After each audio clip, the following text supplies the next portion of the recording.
और आइए शुरुआत कर रहे हैं आज की बड़ी खबर के साथ। पहली बड़ी खबर जिस पर हम बात करेंगे वो ये कि बाबा बागेश्वर का हिंदू राष्ट्र प्लान लागू करने की तैयारी कर ली। और ये आप देख रहे हैं जन सैलाब महाकुंभ, ये बाबा बागेश्वर के धाम की तस्वीरें। हिंदू राष्ट्र बनाने के प्लान के तहत बाबा ने तैयारी शुरू कर दी है। लाखों करोड़ों लोग बाबा के दरबार में पहुंचने शुरू हो गए। ये देखिए जरा भव्य तस्वीर मैं आपको दिखा रहा हूं कैसे हजारों लाखों लोग पहुंच रहे हैं। बाबा महाकुंभ शुरू कर रहे हैं और इस महाकुंभ के जरिए उन्होंने कहा महाकुंभ से निकलेगा हिंदू राष्ट्र। अगली तस्वीर दिखाइए जरा, अगली तस्वीर दिखाइए। तो बाबा बागेश्वर ने यज्ञ शुरू कर दिया। बाबा यज्ञ कर रहे हैं। उनका कहना है यज्ञ और प्रतिज्ञा से हिंदू राष्ट्र की तैयारी है। ये हो रहा है छतरपुर में। अगली तस्वीर दिखाइए जरा, ये आप देख रहे हैं बाकायदा छतरपुर में बाइक रैलियां निकाली जा रही हैं। लोग सड़कों पर हैं हिंदू राष्ट्र के झंडा बरदार। और कैसे बाबा ने यज्ञ की शुरुआत की है, कैसे हिंदू राष्ट्र बनाएंगे बाबा। महाकुंभ के जरिए उनका कहना है कि हिंदू राष्ट्र की जो परिकल्पना है वो पूरी होगी महाकुंभ के जरिए। कैम टू काटिए। आइए अब मैं आपको दिखाने जा रहा हूं कि आखिर बाबा का प्लान क्या है। बाबा का प्लान है हिंदू राष्ट्र के लिए बाबा बागेश्वर ने यज्ञ शुरू कर दिया और मध्य प्रदेश के छतरपुर में यह महाकुंभ हो रहा है। हिंदुस्तान को हिंदू राष्ट्र बनाने का संकल्प है बाबा का। धीरेन्द्र शास्त्री ने चारों वेदों के सामने प्रतिज्ञा ली है। भारत को हिंदू राष्ट्र बनाने की प्रतिज्ञा है बाबा की। 13 तारीख से लेकर 19 फरवरी तक धर्म महाकुंभ का आयोजन हो रहा है। छतरपुर के गड़ा गांव में 7 दिन तक यह यज्ञ चलने वाला है। जो आप देख रहे हैं बाबा का यज्ञ चल रहा है। इसी तरह से अग्निकुंड के आगे यज्ञ की शुरुआत की है और मकसद है हिंदू राष्ट्र बनाना। देश के कोने कोने से संत मंच पर नजर आएंगे इस महाकुंभ में। मंच से हिंदू राष्ट्र के संकल्प का आगाज करेंगे बाबा। 19 फरवरी तक बागेश्वर धाम में संतों का मेला लगा है। बाबा बागेश्वर के समर्थन में अखिल भारत हिंदू महासभा आ गया है। बजरंग सेना ने भी किया है हिंदू राष्ट्र का समर्थन और समर्थन की मांग में छतरपुर में बाइक रैली निकाली गई है। धीरेन्द्र कृष्ण शास्त्री को हिंदू रत्न सम्मान भी भेंट कर दिया गया है। तो हिंदू राष्ट्र के पोस्टर बॉय क्या बाबा बागेश्वर हिंदू राष्ट्र बना पाएंगे? एक बड़ा सवाल ये, क्या वाकई भारत को हिंदू राष्ट्र बनाया जा सकता है? ये रिपोर्ट देखिए। कौन कौन भारत को हिंदू राष्ट्र देखना चाहता है ही है, देखना क्या, घोषणा की बाकी है, अभी तो ये झांकी है। राम राम राम।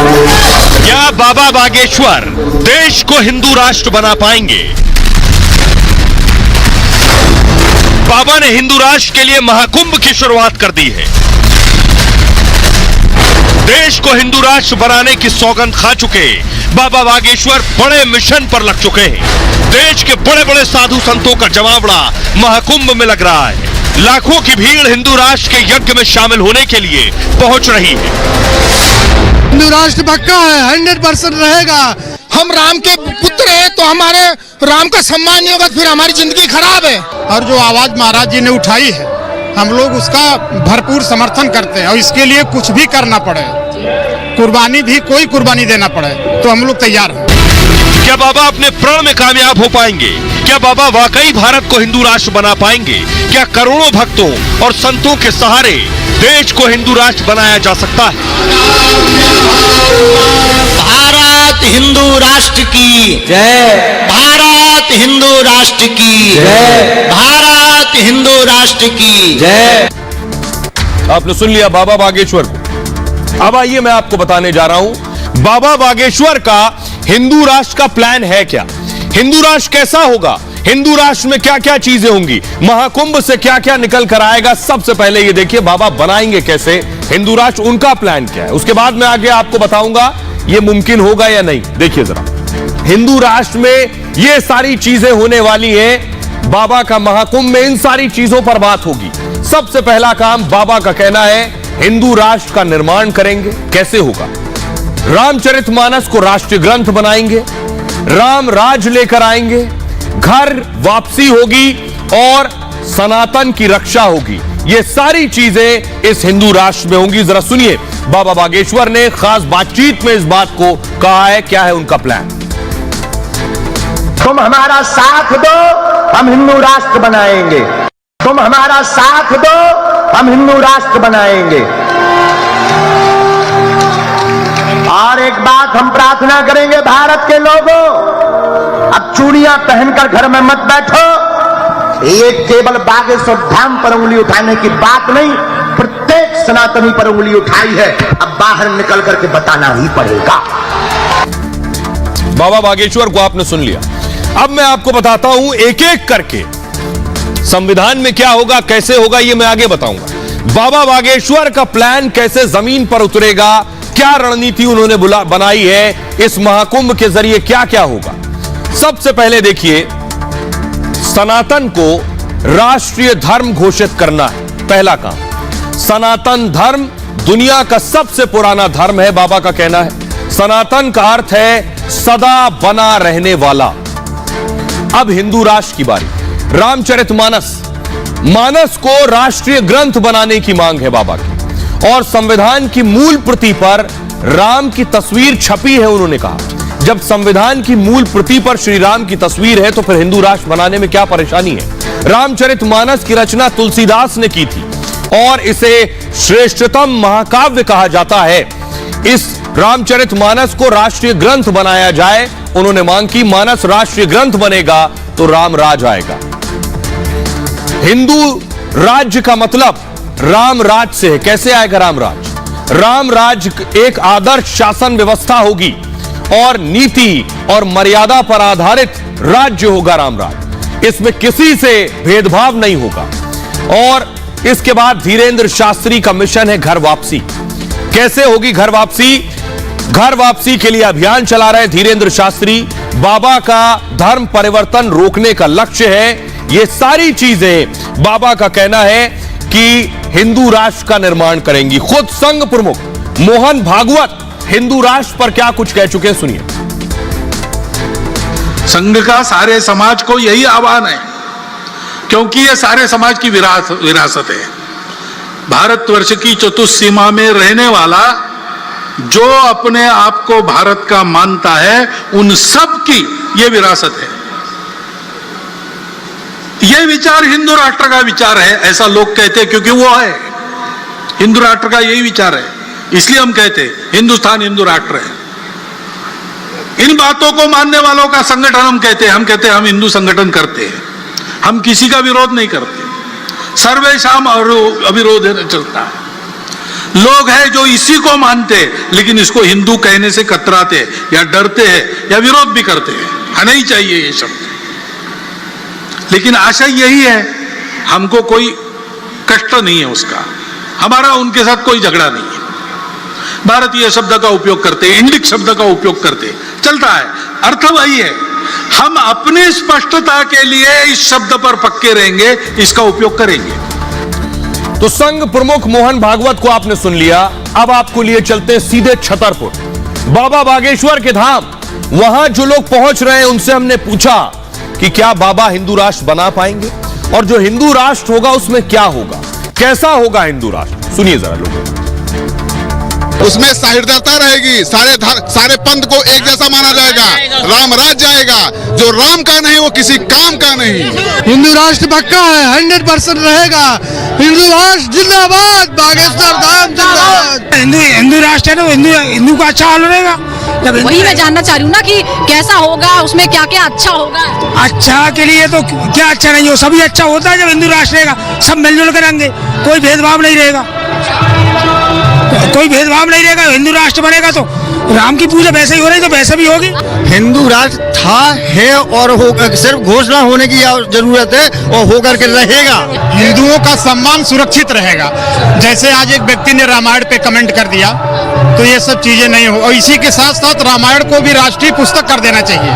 और जो आवाज महाराज जी ने उठाई है, हम लोग उसका भरपूर समर्थन करते हैं। और इसके लिए कुछ भी करना पड़े, कुर्बानी भी कोई कुर्बानी देना पड़े, तो हम लोग तैयार हैं। हिंदू राष्ट्र मतलब सब भक्ति और भावना में रहें और किसी का कोई बुरा न करे और सब मतलब एकजुट होकर रहे। हमारे गुरुदेव का यही कहना है। बिल्कुल सपना साकार होगा और भारत हिंदू राष्ट्र बनेगा, इसकी घोषणा बाकी है। भारत हिंदू राष्ट्र है, यहाँ सनातन ही सब कुछ है, उसके बाद सारे पंथ हैं और गुरुजी ने कहा है सब मिलजुल कर ही यहाँ रहेंगे।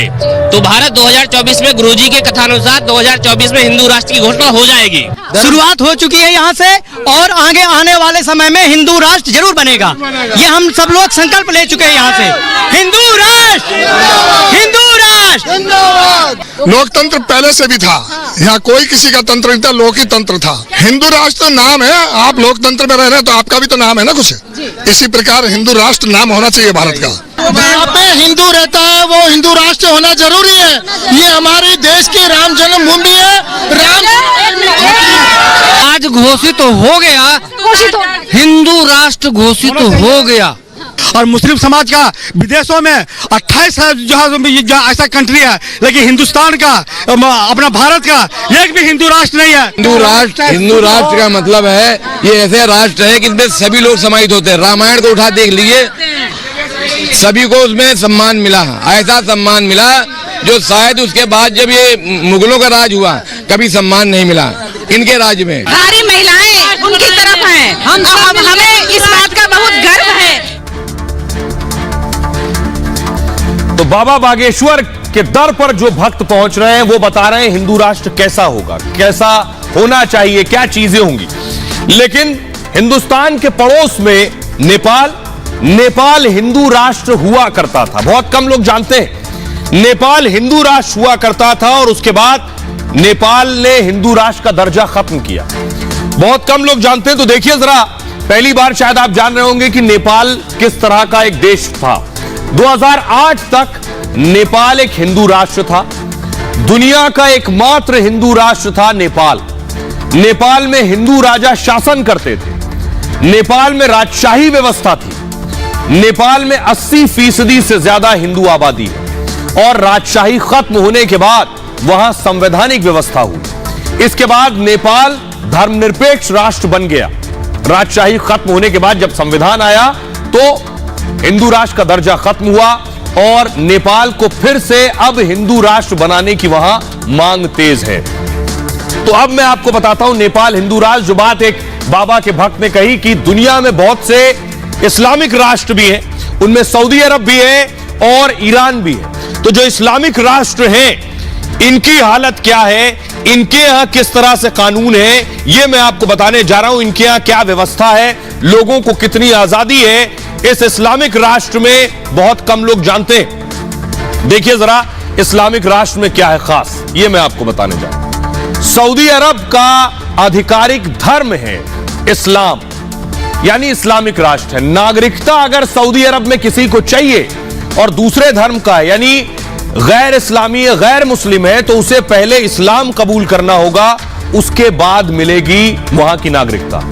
मुस्लिम पिता की संतानें कानूनन मुसलमान ही कहलाएंगी। इस्लाम से किसी दूसरे धर्म में अगर परिवर्तन करना है तो वो अमान्य है। इस्लाम छोड़ने पर सजाए मौत की सजा है। इस्लाम नहीं छोड़ सकते वहां। व्यक्ति किसी दूसरे धर्म का पालन नहीं कर सकता जो एक बार इस्लाम अपना चुका है या मुसलमान बन गया, नागरिकता ले लिया। चर्च, मंदिर, गैर मुस्लिम को पूजा स्थल की इजाजत नहीं है। अब दूसरे इस्लामिक राष्ट्र की बात करते हैं, ईरान की। ईरान भी इस्लामिक राष्ट्र है, आधिकारिक धर्म ईरान का है इस्लाम। ईरान में कठोर शरिया कानून लागू है और कोड़े मारना, अंग भंग करने देने जैसी सजाएं वहां मिलती है, यानी सजाएं मौत तक है, धड़काट देने तक है। मुसलमानों के धर्म परिवर्तन कराने पर मौत की सजा, अगर धर्म परिवर्तन कोई मुसलमान करे तो उसे सजाए मौत। बाल ना ढकने पर महिलाओं को 74 कोड़े लगाए जाते हैं। बाल खोलकर निकलने की अनुमति नहीं है ईरान में। हिजाब ठीक से ना पहनने पर गिरफ्तारी हो जाती है। इसके विरोध में ईरान में महिलाओं ने मोर्चा खोला पिछले दिनों। यह सऊदी अरब और ईरान का हाल है। अब मैं आपको बताऊंगा कि आखिर हम यानी हिंदुस्तान में कैसे होगा हिंदू राष्ट्र, क्या तरीका है। बाबा बागेश्वर तो कह रहे हैं हिंदू राष्ट्र बना देंगे, लेकिन बाबा बागेश्वर के कहने से नहीं होगा। तरीका है संविधान के जरिए। तरीका है संसद के जरिए। संसद और संविधान के जरिए ही हिंदू राष्ट्र बन सकता है। तो आइए अब आपको बताते हैं कि संविधान और संसद के जरिए तरीका क्या है, क्या किया जाए जो हिंदू राष्ट्र बनेगा। बहुत कम लोग जानते हैं। बाबा बागेश्वर हो या बहुत से हिंदू संगठन हिंदू राष्ट्र की मांग कर रहे हो, लेकिन संविधान, कानून और संसद के बिना यह संभव नहीं है। देखिए कैसे हो सकता है, क्या तरीका है, पहले आपको मैं ये बताता हूं। भारत कैसे बनेगा हिंदू राष्ट्र? तरीका है, पहले तो भारत एक धर्मनिरपेक्ष देश है, कानूनन, संविधान के तौर पर, संवैधानिक तौर पर। मतलब भारत देश का अपना कोई धर्म नहीं है। जैसे सऊदी अरब का धर्म इस्लाम है, ईरान का धर्म इस्लाम है, भारत का धर्म कोई नहीं है संवैधानिक तौर पर। संविधान में सभी धर्मों को बराबरी का दर्जा देता है संविधान। हिंदू राष्ट्र बनाने के लिए संविधान में आपको संशोधन करना पड़ेगा, यानी संविधान में बदलाव करना पड़ेगा। संविधान संशोधन के भी 3 तरीके। क्या तरीका है? पहला तरीका, संसद के सामान्य बहुमत से संशोधन हो। दूसरा तरीका है संसद के 2/3 बहुमत से संशोधन हो। और तीसरा तरीका है संसद के विशेष बहुमत और राज्यों की सहमति से संशोधन। लेकिन पेच है इन सब में। पेच क्या है? हिंदू राष्ट्र बनने में मुश्किल क्या है? संविधान में 42वें संविधान संशोधन में धर्मनिरपेक्ष शब्द जोड़ा गया। यह संविधान में संशोधन किया गया। 42वां संशोधन था, एक ही संशोधन है और उसमें धर्मनिरपेक्ष शब्द को जोड़ा जा चुका है। 1976 में संविधान की प्रस्तावना, संविधान का जो पहला पन्ना है जिसे आप प्रेम्बल कहते हैं, उसमें धर्मनिरपेक्ष शब्द जोड़ा गया। संविधान की प्रस्तावना में केवल एक बार संशोधन हुआ और वो यही संशोधन। संविधान की प्रस्तावना को लेकर विवाद भी रहा है। प्रस्तावना संविधान का भाग है या नहीं, इसको लेकर विवाद रहा। सुप्रीम कोर्ट ने, देश की सबसे बड़ी अदालत ने, प्रस्तावना को संविधान का भाग बताया है कि जो पहला पेज है, जो प्रस्तावना है, जो प्रेम्बल है, ये संविधान का हिस्सा ही है। संसद संविधान के किसी भी हिस्से का संशोधन कर सकती है, लेकिन संविधान के मूल ढांचे को, उसकी प्रस्तावना को, उसके प्रेम्बल को नहीं बदल सकती। इस वजह से भारत को हिंदू राष्ट्र घोषित करना मुश्किल है। यह है संविधान की बात। अब मैं आपको बताता हूं, संविधान के जो जानकार हैं, कानून के जो जानकार हैं, देश के 2 वकील, दोनों को सुनिए, वो क्या कह रहे हैं, देश हिंदू राष्ट्र बन सकता है या नहीं। हमारे देश के संविधान का जो मूल स्वरूप है वो सेक्युलर है। यहाँ सभी धर्मों के लोग, सभी पंथों के लोग रहते हैं। इसलिए ऐसा कहना कि ये किसी एक विशेष धर्म का हो जाएगा, ये बिल्कुल उचित नहीं है। हाँ, ये जरूर है कि हमारा संविधान आपस में मेलजोल, प्रेम, परस्पर और साथ में रहने की बात करता है और वही इसकी मूल भावना है। इसीलिए सभी भी धर्मों के जो धर्मावलंबी हैं, जो तमाम लोग इस तरह के बयान देते हैं, वो बयान मिथ्या हैं, निरर्थक हैं, राजनीति से प्रेरित हैं और आधारहीन हैं। संविधान के अंदर ये 42वीं अमेंडमेंट में साफ अक्षरों में लिख दिया गया था कि जो भारतीय संविधान है ये सेक्युलर इन नेचर है।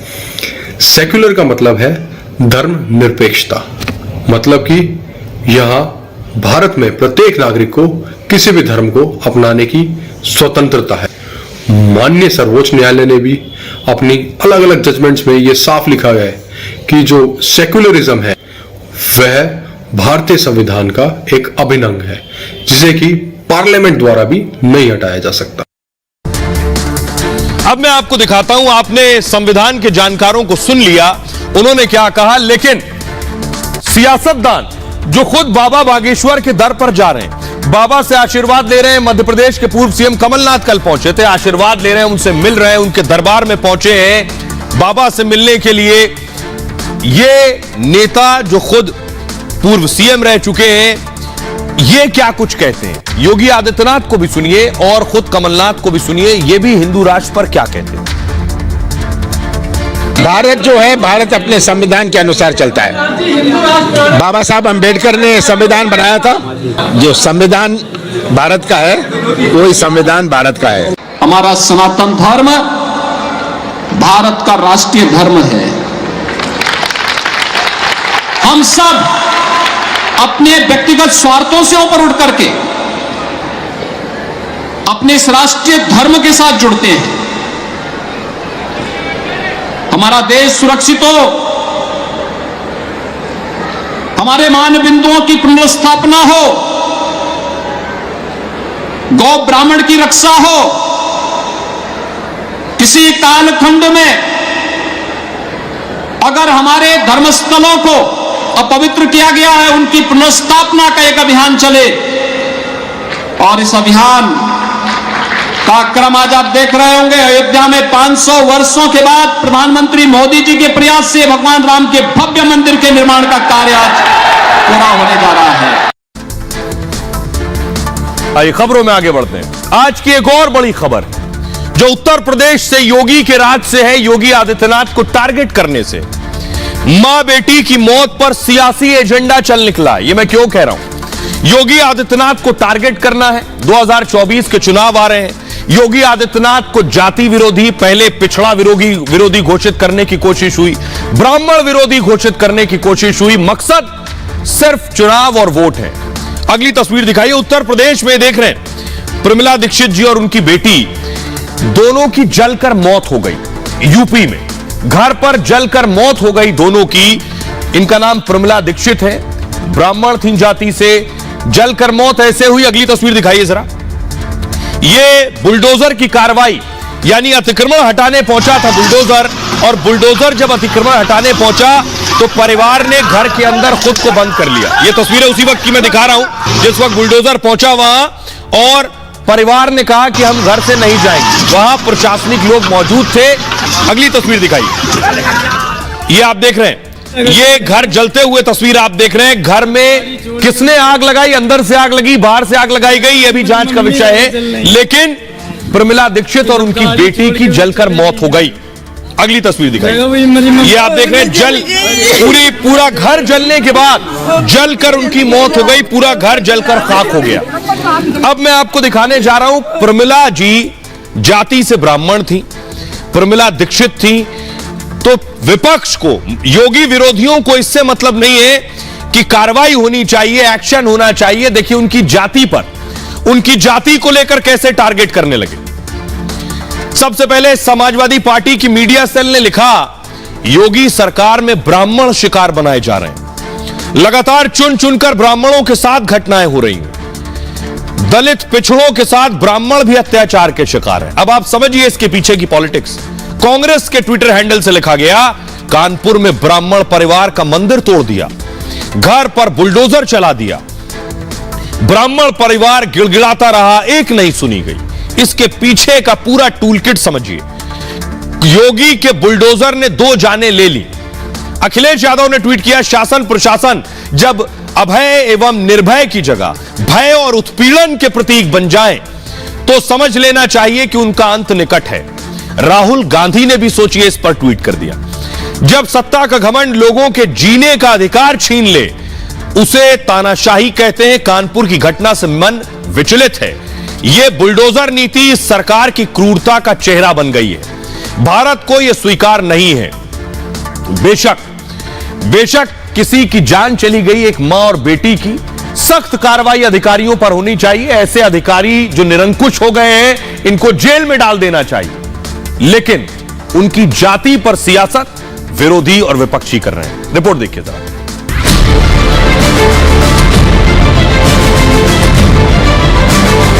उत्तर प्रदेश के कानपुर में मां बेटी की जलकर मौत हो गई। प्रमिला दीक्षित थी, शुक्ला थी, तिवारी थी, श्रीवास्तव थी, गुप्ता थी या भारती थी। योगी विरोधियों को प्रमिला की मौत और अधिकारियों पर एक्शन से ज्यादा फिक्र प्रमिला की जाति में। प्रमिला जाति से ब्राह्मण थी तो योगी और उनकी सरकार को अब ब्राह्मण विरोधी घोषित करने के एजेंडे में लग गए। योगी विरोधियों को प्रमिला और उनकी बेटी की मौत से कोई सहानुभूति नहीं। कांग्रेस और समाजवादी पार्टी जाति के नाम पर उत्तर प्रदेश को बांटने और तोड़ने की साजिश में लग गए हैं। और अब मैं आपको दिखाने जा रहा हूं वो वीडियो जो आखिरी वक्त में प्रमिला जी का है। ये आप देख रहे हैं, फुल स्क्रीन लीजिए जरा एम्बियंस के साथ। हुआ क्या जब वहां बुलडोजर पहुंचा, देखिए जरा एम्बियंस। हम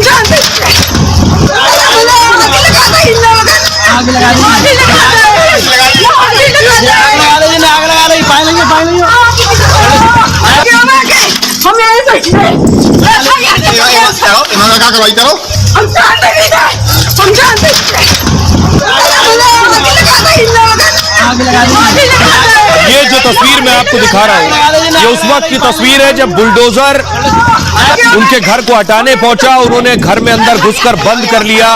वो कहती रही मैं जान दे दूंगी। अब उसके बाद सवाल ये हो रहा है कि आग अंदर से लगाई गई, आग बाहर से लगाई गई, इस पर जांच हो रही है। अब मैं आपको पूरी घटना बताता हूं कि आखिर हुआ क्या जब वहां पहुंची टीम, प्रशासन की टीम। उसके बाद हुआ क्या, किसने आग लगाई, कैसे आग लगी आखिर, ये मैं आपको बताता हूं। कानपुर की घटना है ये आप देख रहे हैं। बुलडोजर पहुंचा था तो कुछ इस तरह से उनकी झोपड़ी में आग लग गई। मड़ौली गांव में प्रशासन बुलडोजर के साथ पहुंचा। डीएम और एसडीएम के आदेश पर यह कार्रवाई हो रही थी। ग्राम समाज की जमीन पर अवैध कब्जे का आरोप था। कब्जे वाली जमीन पर झोपड़ी गिराने पहुंचा था प्रशासन। बुलडोजर आगे बढ़ा तो हंगामा शुरू हो गया। परिवार ने झोपड़ी का गेट अंदर से बंद कर लिया। उसके बाद झोपड़ी के अंदर मां प्रमिला और 21 साल की बेटी थी, जबकि कृष्ण गोपाल गंभीर रूप से झुलस गए, जो उनके पति थे। इसी दौरान झोपड़ी में अचानक आग लग गई। अब सवाल यह है, परिवार कह रहा है अधिकारियों ने आग लगाई और पुलिस का कहना है परिवार ने अंदर से खुद आग लगाई। आग लगने के दौरान झोपड़ी पर बुलडोजर चला। इस दौरान आग से जलकर मां बेटी की मौत हो गई। आक्रोशित ग्रामीणों ने अधिकारियों को घेर लिया। मौके से भागकर अधिकारियों ने अपनी जान बचाई। प्रशासन के खिलाफ ग्रामीणों ने प्रदर्शन किया। वहां डिप्टी सीएम के बात करने के बाद प्रदर्शन खत्म हुआ और शवों को पोस्टमार्टम के लिए भेजा गया। गांव में भारी संख्या में फिलहाल फोर्स तैनात कर दी गई है। लेकिन बड़ी बात यह, जो वहां प्रशासन के लोग मौजूद थे, आग अंदर से लगी या बाहर से लगी, कैसे भी लगी, मां बेटी अगर अंदर थी तो प्रशासन के लोगों को उन्हें बचाना चाहिए था, बचाने की कार्रवाई करनी चाहिए थी। उनके खुद के हाथ झुलसे होने चाहिए थे मां बेटी को बचाने के लिए, लेकिन कोई बचाने नहीं किया। जरा परिवार के लोगों को सुनिए। एसडीएम ने एक बार अशोक दीक्षित, अनिल दीक्षित, मनीष चिरकुआरा, ब्रजेश निर्मल मिल के आग सब लगा दी। घर में आगी मैं लोग अंदर रहते, हम नहीं कर पाए केबल पर। और पापा मंदिर तोड़ दी, नंदल तोड़ दी, सब पेड़ सब गिरा के आगी लगा गई। मम्मी मिट्टी कुछ सुनवाई नहीं भय, उल्टा ही होगा। डीएम सब यही में शामिल है, को कुछ नहीं की। किन पर हत्या का आरोप लगाते हैं? हम एसडीएम ने एक बार, और डीएम पर भी? हाँ, डीएम ने अजय नहीं सब साजिश करता है। मैंने अजय ने, गोरे दीक्षित है साजिश करता है। अशोक, अनिल, ब्रजेश निर्मल, मनीष चिरकुआरा ही मिल के आगी लगाई ना के माँ सब भाग गए। हाँ घुसे अंदर तो नहीं निकाल पाए। जब अंदर जितने वजन नहीं उठाई नहीं पाए। ये जलते हुए भाग गए लोग। ये गौरव दीक्षित जो है ना, ये इनसे मिले लेखपाल से और ये एसओ से, ये मिल के जो है रुपये से दे के जो है गिरवा देंगे मार, जो है जबरदस्ती गिरवा देंगे। अच्छा, डीएम से भी मिले थे आप? क्या डीएम ने क्या आश्वासन दिया? मिलने नहीं आई। और वो जो है वो जो एसपी साहब जो मारन टुकड़े हड़का के भगा देंगे। अच्छा, हाँ, बोले कि वह न्याय मिलेगा। न्याय की जगह आप पर क्या मुकदमे भी लिखाए गए थे? ये जो है लिखवाए गए, मिलकर हमारे पास नोटिस। अब मैं आपको दिखाने जा रहा हूं, जिन्हें प्रमिला जी में सिर्फ ब्राह्मण नजर आ रहा था, वो फौरन बस्ता उठाकर भागे। देखिए, ये आप देख रहे हैं समाजवादी पार्टी के नेता पहुंच रहे थे। कानपुर के विधायक समाजवादी पार्टी के, जो पहुंचने की कोशिश कर रहे थे कानपुर देहात घर, लेकिन रोक लिया गया क्योंकि ये सिर्फ जाति की सियासत करने जा रहे थे। अगली तस्वीर दिखाई। उसके बाद कांग्रेस के नेता कोशिश करने लगे वहां पहुंचकर उसी जाति की सियासत करने की, उन्हें रोका गया। अगली तस्वीर दिखाई। आम आदमी पार्टी के नेता भी, अब देखिए, जहां नजर आया कि जाति की सियासत हो सकती है, काम बन जाएगा, वोट मिल जाएगा, वहां देखिए भीड़ सारी पार्टियों की लगनी शुरू हो गई। अब जरा सुनिए स्वामी प्रसाद मौर्य कुछ कह रहे हैं और संजय सिंह क्या कह रहे हैं। उस झोपड़ी में अंदर से बंद पूरे परिवार को आग लगा के मार दिया। स्वाभाविक रूप से अत्यंत निंदनीय भी है, मानवता से परे भी है। सरकार की संवेदनहीनता स्पष्ट तौर पर दिखाई पड़ रही है। शासन द्वारा, योगी सरकार द्वारा प्रायोजित हत्या है।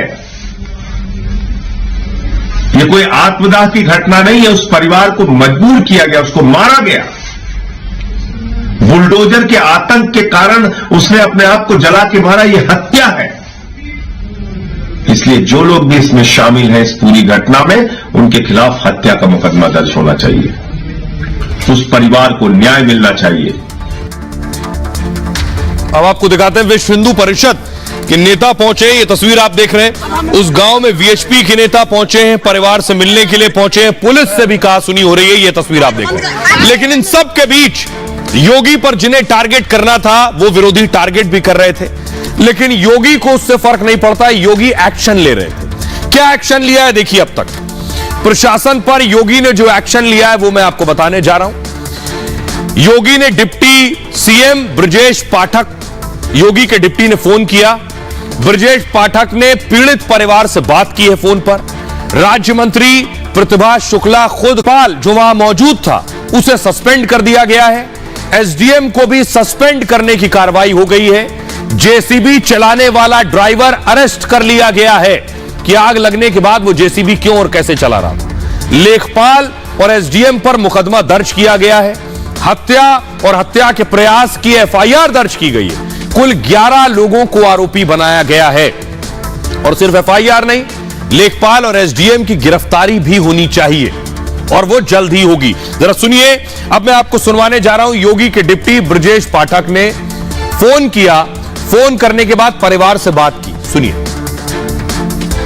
तो हमारे परिवार के सदस्य हो, ये लड़ाई हमारी है। हम तुम्हारे साथ खड़े हैं। पूरी सरकार तुम्हारे साथ खड़ी है। ठीक, घबराना एकदम नहीं। और जो तुम्हारी मांगे हैं उन पर हम गंभीरतापूर्वक काम करेंगे और हर स्थिति में हम तुम्हारे साथ खड़े हैं। बिल्कुल तुम अपने आप को यह मत समझना तुम मेरे परिवार के मेंबर हो। ठीक है ना?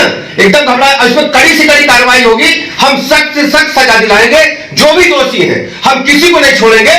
और जो दोषी हैं उनकी पुष्टि भी याद करेंगे। इतनी कड़ी कार्रवाई कराएंगे। आप हमारे परिवार के मेंबर हो। हम बिल्कुल भी ऐसी घटनाओं को बर्दाश्त नहीं करेंगे और ये हमारी जिम्मेदारी। पूरे प्रदेश के आप हमारे भाई हो। हर स्थिति में एक एक व्यक्ति को हम कड़ी सजा दिलाएंगे। घबराने की जरूरत नहीं है।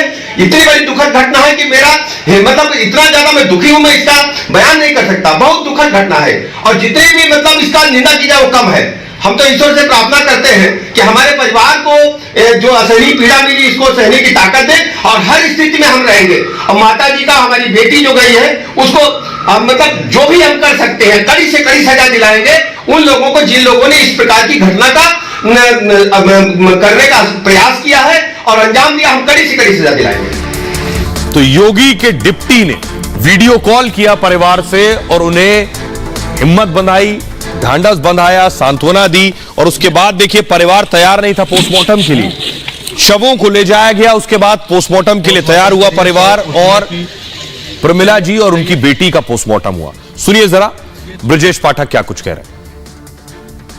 उच्च अधिकारियों से हमने कहा है कि किसी भी दोषी व्यक्ति को हम बख्शेंगे नहीं, चाहे प्रशासनिक अफसर हों या पुलिस के अफसर हों। झुग्गी झोपड़ी पर जाकर के जिन लोगों ने इस प्रकार के अमानवीय कृत्य करने का काम किया है उनके खिलाफ कड़ी कार्रवाई होगी। एफआईआर दर्ज होगी सुसंगत धाराओं में और निलंबित होना कोई कार्रवाई नहीं है। हम निलंबित भी करेंगे और जेल भी भेजेंगे। हम बिल्कुल नहीं छोड़ेंगे ऐसे व्यक्तियों को जिन लोगों ने इस कृत्य को अंजाम दिया है। हाँ, जांच कमेटी भी बनाई गई है। उच्च स्तरीय जांच चल रही है और उसकी आज ही रिपोर्ट हमें मिल जाएगी। हर स्थिति में हम कड़ी कार्रवाई करेंगे। खबरों में आगे बढ़ते हैं। आज की एक और बड़ी खबर है। आज सुबह सुबह खबर आई कि बीबीसी के दफ्तर पर सर्वे के लिए इनकम टैक्स की टीम पहुंची। बीबीसी से सवाल हुआ तो लगा देश में आपातकाल है, विपक्ष और विरोधी कहने लगे। ये तस्वीरें मैं आपको दिखा रहा हूं। बीबीसी के ऑफिस में सर्वे करने इनकम टैक्स की टीम पहुंची और हड़कंप मच गया। ये देख रहे हैं, टीम पहुंची और पूरे देश में मानी हड़कंप मच गया। अगली तस्वीर दिखाइए जरा। ये दिल्ली की तस्वीर थी। ये बीबीसी के ऑफिस मुंबई की तस्वीर मैं आपको दिखा रहा हूं। ये बीबीसी की इमारत है जहां आईटी की टीम पहुंची। अब अंदर की तस्वीर दिखाता हूं। दिल्ली में अंदर की तस्वीर आप देख रहे हैं। आयकर की टीम पहुंची है। आप लोग फोन पर ले फुल स्क्रीन लीजिए जरा। अंदर पहुंचने के बाद क्या कुछ बात हो रही थी, क्या कुछ कहा जा रहा था, एम्बियंस बढ़ाइए। तो आप गेट खुलवा रहे हैं आप 10 मिनट से गेट क्यों खुलवा रहे हैं आप लोग? ऐसे बिना वारंटी गेट खोलेंगे? वारंट आपको पता है वारंट सील हो चुका है, लिखा हुआ वारंट तब अंदर किया चलो आप लोग फोन रखो इधर। आराम से तो बात करूंगा। तो आप गेट खुलवा रहे हैं आप 10 मिनट से गेट क्यों खुलवा रहे हैं आप लोग? ऐसे बिना वारंटी गेट खोलेंगे? वारंट आपको पता है वारंट सील हो चुका है, लिखा हुआ वारंट तब अंदर किया चलो आप लोग फोन रखो इधर। आराम से तो बात करूंगा। तो आप गेट खुलवा रहे हैं आप 10 मिनट से। ये दिल्ली की तस्वीर आपने देखी, अब ये मुंबई बीबीसी के ऑफिस मुंबई की तस्वीर आप देख रहे हैं जहां आईटी की रेड पड़ी। अब जरा देखिए, मोदी विरोधी अगर एक आईटी की इनकम टैक्स की टीम कहीं पहुंची है कुछ सर्वे करने के लिए, तो फौरन हर वो एजेंसी, हर वो संस्था जो उनके एजेंडे को सूट करती है, उनकी अगर जांच हो या सर्वे भी हो तो देश में वो आपातकाल घोषित करवा देते हैं। ये रिपोर्ट देखिए sir.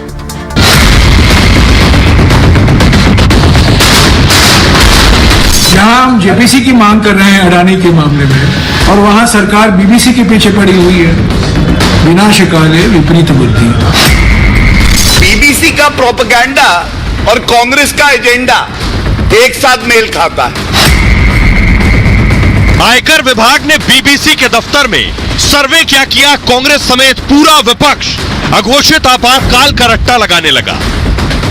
Income tax department clearly बोल रहा है इट इज अ सर्वे, और इसके बारे में एक नोटिस करीबन 12-13 महीने पहले दिया गया था, जिसके बाद जवाब बीबीसी ने दिया और उससे इनकम टैक्स डिपार्टमेंट सेटिस्फाइड नहीं था, जिसके बाद ये अभी कांग्रेस सवाल करने लगी बीबीसी को निशाना क्यों बनाया जा रहा है। अब बीबीसी पे हमला किया है, बीबीसी की क्रेडिबिलिटी एक्स्ट्राऑर्डिनरी है। कारण बताना चाहिए देशवासियों को, भाई आपने बीबीसी की जैसी संस्था को भी आपने टारगेट क्यों बनाया है। देशवासियों को विश्वास में लेना चाहिए, वरना पूरी देश की मैं समझ तो बदनामी सरकार की भी होगी दुनिया के अंदर, मेरा मानना है। कांग्रेस पर पलटवार करते हुए बीजेपी ने उल्टा सवाल दाग दिया, पूछा कांग्रेस हमेशा देश विरोधियों के साथ क्यों खड़ी हो जाती है। बीबीसी के अगर कृत्य देखें तो ये पूरे विश्व की सबसे भ्रष्ट बकवास कॉरपोरेशन हो गई है। बीबीसी का प्रोपेगेंडा और कांग्रेस का एजेंडा एक साथ मेल खाता है। जाहिर है विपक्ष आयकर विभाग की कार्रवाई को राजनीतिक मुद्दा बनाने की कोशिश कर रहा है, लेकिन आयकर विभाग ने जांच के लिए सर्वे की बात कहकर विपक्ष की उम्मीदों पर पानी फेर दिया। और अब आपको बताता हूं कि आज हुआ क्या, आईटी की टीम पहुंची, किस तरह से सर्वे शुरू किया गया, कहां कहां सर्वे किया गया और क्यों पहुंची थी, क्या कुछ आईटी टीम ने इकट्ठा किया है बीबीसी के दफ्तर में पहुंचकर। दरअसल बीबीसी के दिल्ली और मुंबई ऑफिस पर यह छापा पड़ा। आयकर विभाग की टीम ने यह सर्वे किया वहां पहुंचकर। दिल्ली के केजी मार्ग इलाके में एसटी टावर में सर्वे किया। टावर की 5वीं और 6ठी मंजिल पर बीबीसी का दफ्तर है। सुबह 11 बजे के करीब एक साथ कार्रवाई की गई दिल्ली और मुंबई में। इनकम टैक्स की 24 लोगों की टीम बीबीसी के ऑफिस पहुंची। टीम ने फाइनेंस विभाग के लोगों से वहां बातचीत की, मोबाइल, लैपटॉप, डेस्कटॉप जब्त किए। टीम ने कहा बैकअप लिया है इनसे और उसके बाद चीजें वापस कर दी हैं। सर्वे के दौरान स्टाफ के फोन बंद करा दिए गए थे। सभी को मीटिंग रूम में बैठने को कहा गया था। कई कर्मचारियों को घर जाने के लिए कहा गया और सर्वे की जानकारी बीबीसी लंदन ऑफिस को भी दी गई। कंपनी के बिजनेस परिसर में सर्वे किया गया। प्रमोटर डायरेक्टर के घर पर कोई कार्रवाई नहीं की गई। बीबीसी पर इंटरनेशनल टैक्स में गड़बड़ी का आरोप है। ट्रांसफर प्राइसिंग में गड़बड़ी का भी इल्जाम है। आईटी विभाग ने बाकायदा इसके लिए नोटिस जारी किया। नोटिस का जवाब नहीं दिया बीबीसी ने। जब नोटिस का जवाब नहीं दिया तो उसके बाद कार्रवाई की गई। कार्रवाई पर बीबीसी ने भी जवाब दिया, जांच में पूरा सहयोग कर रहे हैं। बीबीसी ने कहीं नहीं कहा यह अघोषित आपातकाल है। बीबीसी ने कहा हम तो सहयोग कर रहे हैं, लेकिन विरोधियों को यह अघोषित आपातकाल लग रहा है। जल्द मामला सुलझा लिया जाएगा, बीबीसी ने यह बात कही है। अब मैं आपको दिखाता हूं, सुनिए जरा कांग्रेस नेता जयराम रमेश क्या कह रहे हैं, उन्हें गौरव भाटिया ने क्या जवाब दिया। यहां हम जेपीसी की मांग कर रहे हैं अडानी के मामले में और वहां सरकार बीबीसी के पीछे पड़ी हुई है, विनाशकाले विपरीत बुद्धि। कांग्रेस पार्टी को सबसे पहले तो ये याद करना चाहिए किस तरह से देश की प्रधानमंत्री श्रीमती इंदिरा गांधी जी ने खुद बीबीसी पे बैन लगाया। आप ये भूल जाते हैं कि इसी बीबीसी के खिलाफ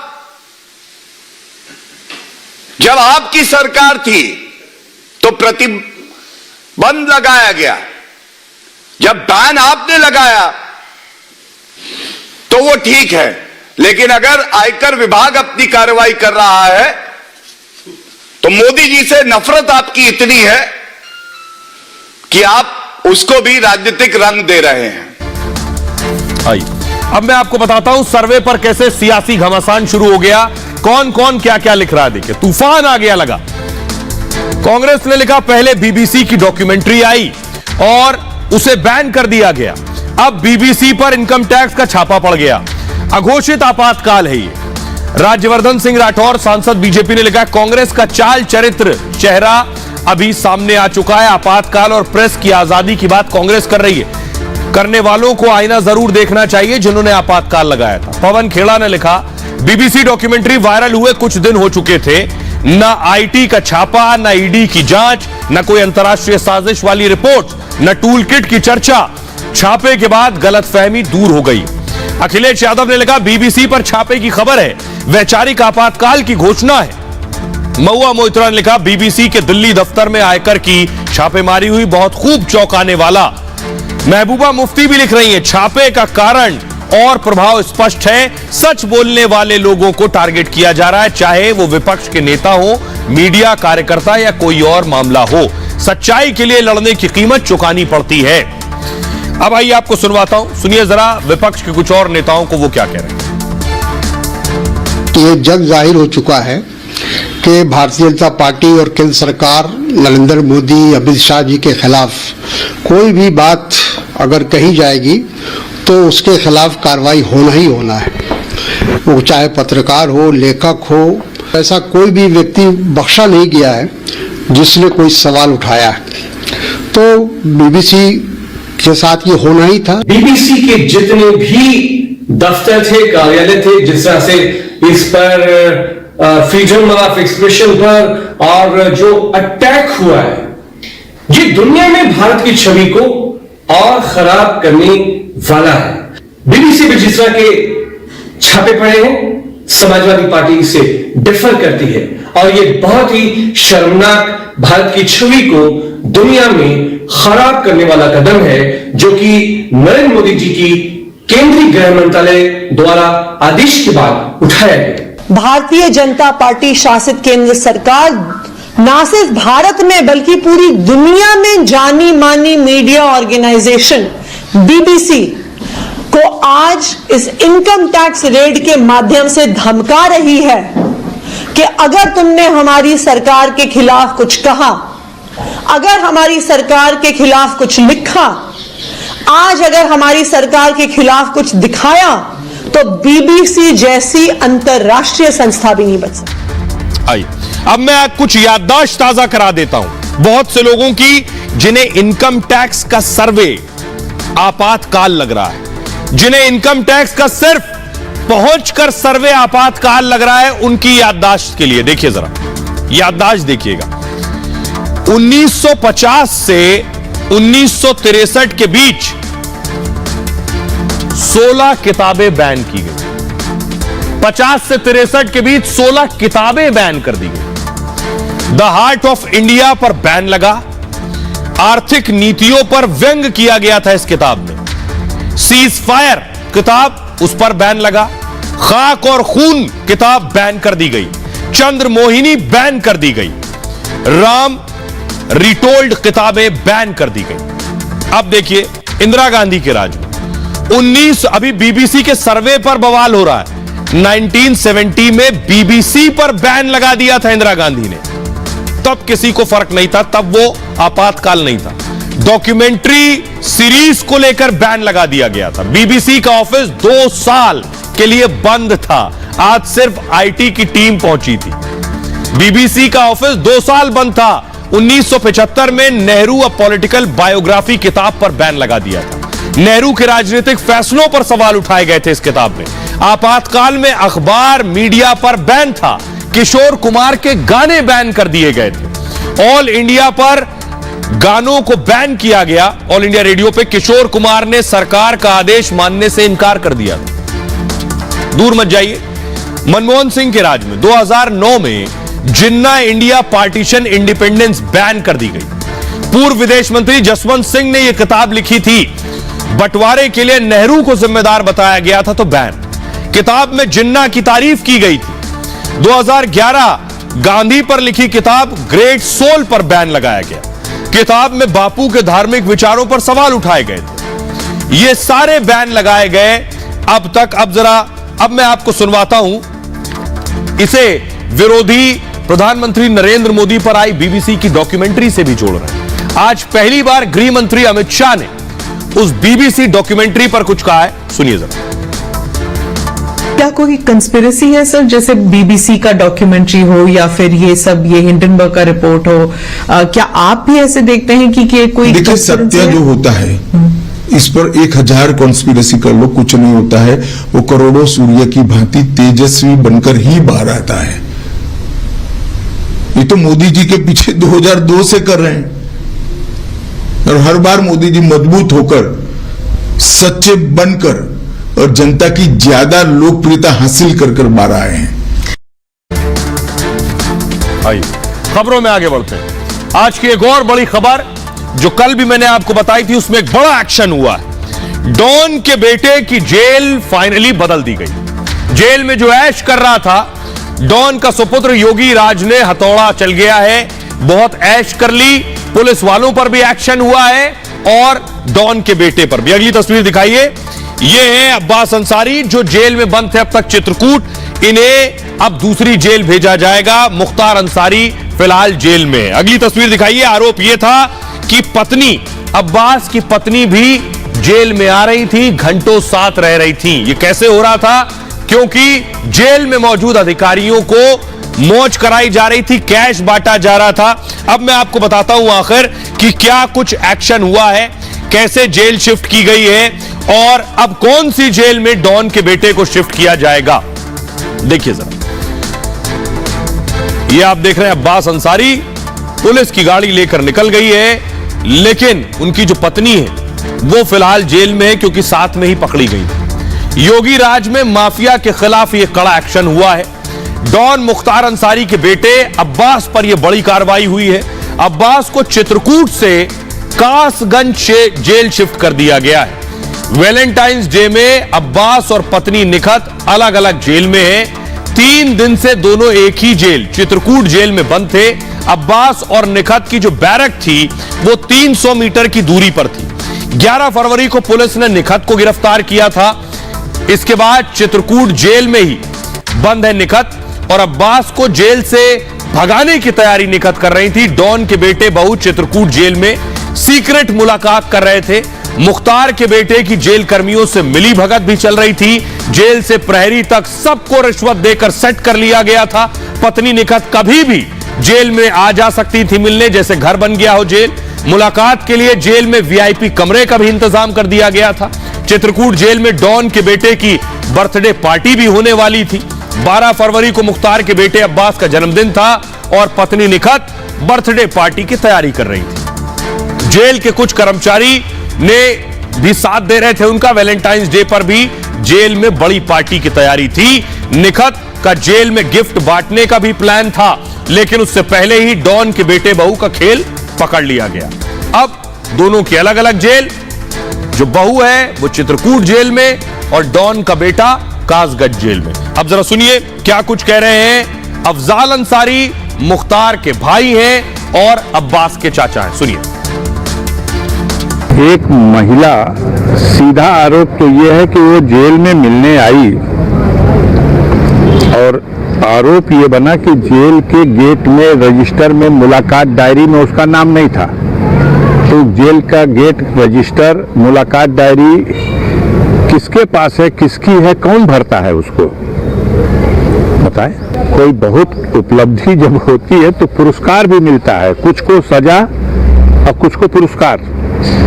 ये संकेत है, साइलेंट संकेत है इस बात के लिए कि लीक से हट करके जिस तरह की उनके विरुद्ध कार्रवाई की जाएगी तो पुरस्कार मिलेगा। अब कितना हास्यास्पद है, लोग पचा नहीं पा रहे हैं। तो अफजाल अंसारी को सुन रहे थे, वो इस कार्रवाई को भी अलग नजरिए से देखते हैं। अब मैं आपको बताता हूं, देखिए जरा डॉन और उनके बेटे की कितनी जेल अदला बदली हो चुकी है। कौन कौन सी जेल देखकर लौटे हैं आप देख रहे हैं। मुख्तार जैसा खेल और बदलती जेल। गाजीपुर जेल में थे मुख्तार अंसारी पहले, तो बेटा था अब तक दूसरी जेल में, नैनी जेल में था। मुख्तार को आगरा जेल शिफ्ट कर दिया गया और अब्बास को चित्रकूट जेल। मुख्तार लखनऊ जेल में थे, अब अब्बास को कासगंज जेल शिफ्ट कर दिया गया। उसके बाद मुख्तार को बांदा शिफ्ट किया गया। बांदा से मुख्तार रोपड़ चले गए, पंजाब की रोपड़ जेल, और पंजाब से उन्हें फिर बांदा जेल लेकर आया गया है। तो पिता पुत्र, डॉन और बेटा, दोनों को अलग अलग जेलों में अब तक शिफ्ट किया जा चुका है। खबरों में आगे बढ़ते हैं। खबर दिल्ली से है। देश की राजधानी दिल्ली में महरौली में बुलडोजर पर फिलहाल ब्रेक लग गया है। देश की राजधानी दिल्ली में ये आप देख रहे हैं, ये बुलडोजर चल रहा था, इस तरह से बुलडोजर चल रहा था। बड़ी कार्रवाई बुलडोजर पर की हो रही थी, लोग विरोध भी कर रहे थे। ये महरौली की तस्वीरें मैं आपको दिखा रहा हूं। पिछले कई दिनों से बुलडोजर एक्शन हो रहा था महरौली में। अगली तस्वीर दिखाई जरा। लोग हंगामा कर रहे थे, विरोध कर रहे थे, पुलिस के सामने विरोध कर रहे थे, लोगों के घर जब गिराए जा रहे थे, लेकिन अब बुलडोजर पर ब्रेक लग गया। अगली तस्वीर दिखाई जरा।